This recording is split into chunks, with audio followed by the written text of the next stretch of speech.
বাহরাইনে একজন, সৌদি আরবে 2 জন, দুবাই একজন, 4 জন এ পর্যন্ত আমাদের বাংলাদেশি নাগরিক মারা গিয়েছেন, আরো বেশ কয়েকজন আহত হয়েছেন। মধ্যপ্রাচ্যের সংকটের উপরে বা এই যুদ্ধে তো আসলে আমাদের কোনো ইনভলভমেন্ট কিংবা আমাদের কোনো নিয়ন্ত্রণ নাই। এটা শুরু হয়েছে, কখন শেষে আমরা জানি না। তবে সামগ্রিক পরিস্থিতি এটা দেখে বোঝা যাচ্ছে যে মার্কিন যুক্তরাষ্ট্র শুরুর দিকে যতটা ডেসপারেট ছিল, এখন বোধহয় তারা আসলে যুদ্ধ থেকে বেরিয়ে যাওয়ার একটা রাস্তা খুঁজতেছে। সেই দিক থেকে আমরা আশাবাদী যে হয়তো দ্রুত সময়ের মধ্যে এর একটা নিষ্পত্তি হবে, এবং আমরা এটাই সবসময় আল্লাহর কাছেও চাইবো এবং এটাই প্রত্যাশা করব যে যুদ্ধ দ্রুত বন্ধ হোক। কারণ মিডল ইস্টের সাথে আমাদের শুধু শ্রমবাজার না, আমাদের জ্বালানি, অর্থনীতি, আমাদের বাইলেটারাল সম্পর্কের বাইরেও অনেক ধরনের টাইস রয়েছে। সেই জায়গা থেকে আমাদের যেহেতু শ্রমবাজারের বড় একটা অংশ আসলে মধ্যপ্রাচ্য কেন্দ্রিক, প্রায় 75 লক্ষ আমাদের প্রবাসী শ্রমিক সেখানে আছে। এই যুদ্ধের ফলে আমরা যেটা ইতিমধ্যেই খবর পেয়েছি যে বাহরাইনে একজন, সৌদি আরবে 2 জন, দুবাই একজন, 4 জন এ পর্যন্ত আমাদের বাংলাদেশি নাগরিক মারা গিয়েছেন, আরো বেশ কয়েকজন আহত হয়েছেন।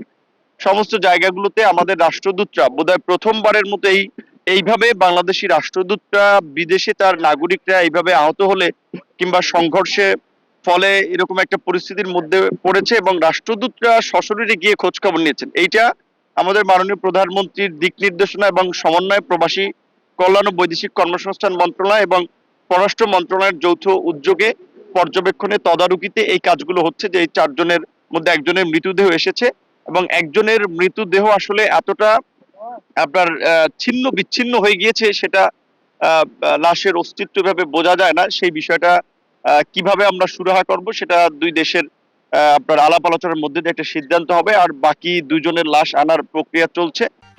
গরমে দাপাদাপি ঘরের চালের স্থায়ী সমাধান আনোয়ার সিমেন্ট শীট। এবং একই সাথে আপনারা জানেন যে গতকাল রাতে আপনার মালদ্বীপে আমাদের 5 জন বাংলাদেশি রান্নার গ্যাসের আসলে বিস্ফোরণে, সিলিন্ডার বিস্ফোরণে আপনার তারা নিহত হয়েছে 5 জন। সেই 5 জনের বিষয়ে ইতিমধ্যেই আমরা কথা বলেছি। আমাদের দূতাবাস কথা বলছে যে 2 দেশের আনুষ্ঠানিক প্রক্রিয়াগুলো শেষ করে তাদের লাশ কিভাবে দেশে আনানো যায়। এবং এই যুদ্ধের ফলে আমরা দেখেছি যে আমাদের বেশ কিছু প্রবাসী অভিযোগ করেছে বা তাদের একটা সংকট দেখা দিয়েছে যে তাদের ভিসার মেয়াদ শেষ হয়ে গিয়েছে বা শেষ হয়ে যাওয়ার দ্বারপ্রান্তে। সেইটা বিবেচনা করে একেবারে বলা চলে আপনার এই মাসের শুরুতেই আমাদের পররাষ্ট্র মন্ত্রণালয় থেকে আমাদের সংশ্লিষ্ট দেশগুলোর যারা ঢাকাস্থ দূতাবাসে আছেন রাষ্ট্রদূত হিসেবে, তাদেরকে মৌখিকভাবে বলা হয়েছিল যে আমাদের দেশের নাগরিকদের অন্তত তারা যেন এই ভিসার মেয়াদটা এক্সটেনশনের ক্ষেত্রে বিবেচনা করেন। পাশাপাশি ওই দেশগুলোতে আমাদের রাষ্ট্রদূতদের মাধ্যমেও তাদের ফরেন মিনিস্ট্রিকে জানানো হয়েছিল।